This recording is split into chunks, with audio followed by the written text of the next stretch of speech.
You ask Tiger to solve. This deals with linear equations with one unknown. The final result is x equals 1 over 3. Let's solve it step by step. Rearrange the coefficients. Swap sides.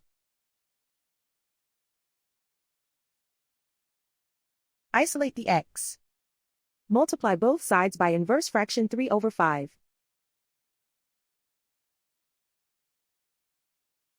Group like terms. Multiply the coefficients. Simplify the fraction.